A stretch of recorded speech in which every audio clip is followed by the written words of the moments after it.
Well, I'm here with Tony Alexander from the BNZ, who's just put out the BNZ-REINZ Residential Market Survey.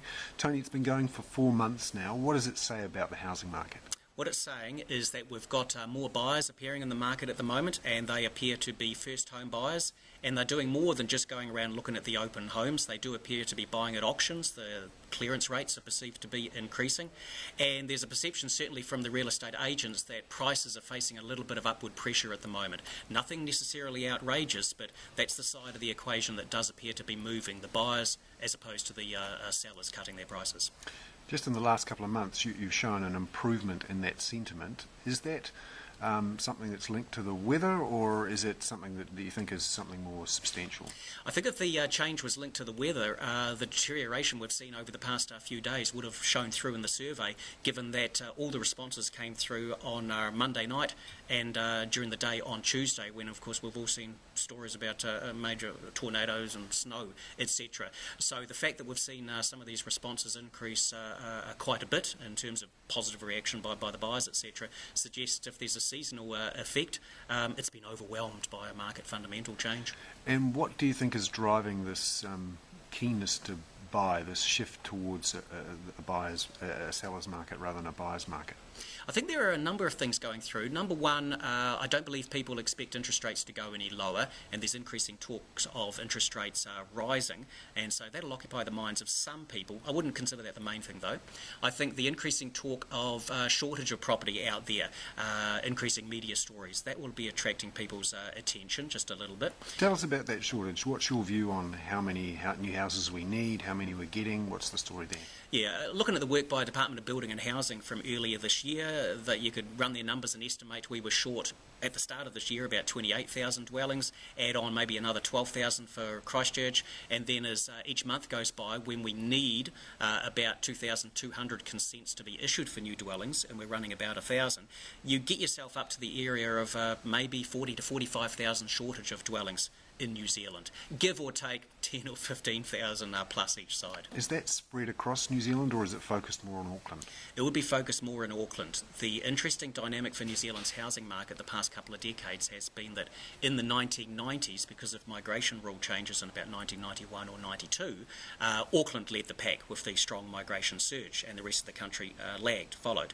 Over the 2000s, we saw the currency was low for 5 years, the regional growth was very good, and the regional housing markets in terms of prices, construction, turnover, they led, Auckland lagged. And now we find with the housing market starting to turn up, it's Auckland's turn again, because here there was less construction, as it were, compared with many other parts of the country, especially I think if we're talking about sections. There's a fairly clear oversupply in some other parts of the country. So you're saying you're seeing some initial signs of firmness returning to the market.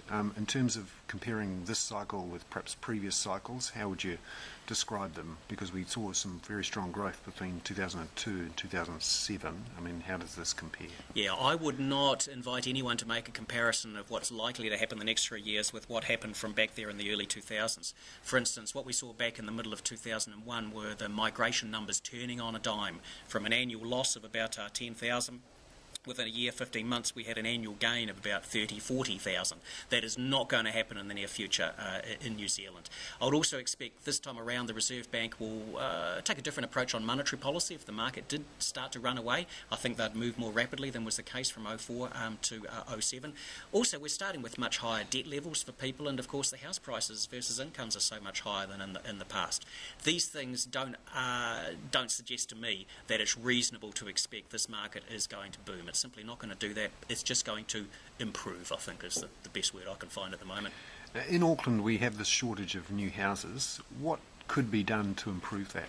Yeah, I think for addressing the housing shortage issue, you have to look at, say, developers' levies that are charged by the councils. This is a factor identified in Australia from 8 or 9 years ago when they lifted the levies. It started developing their shortage over there. You might have to look at the zoning regulations. Basically, you're going to have to open up more land for residential construction purposes. You might take a bit of a look at the degree of competition in the building materials sector in New Zealand. Hard to change that, of course. And then, of course, one which immediately makes us all scratch our heads, well, what if we reduce the building code. We're thinking about earthquake capabilities, leaky buildings, insulation requirements. The cost of building your house is going up all the time, even before we talk about building materials prices changing. So you probably have to reduce the building code to have much impact either. And the capital gains tax idea that Labor looks like it will present tomorrow, what effect might that have on the housing market, do you think? I don't think it would have much impact in the short term. Over the longer term, it should be there, in that you want to have investment decisions determined by underlying rates of return rather than the tax considerations. But people shouldn't be thinking it's going to lead to improved housing affordability. It hasn't in Australia, or that it will lead to the boom-bust cycles not being there. Well, no, we've seen them overseas in countries with capital gains taxes.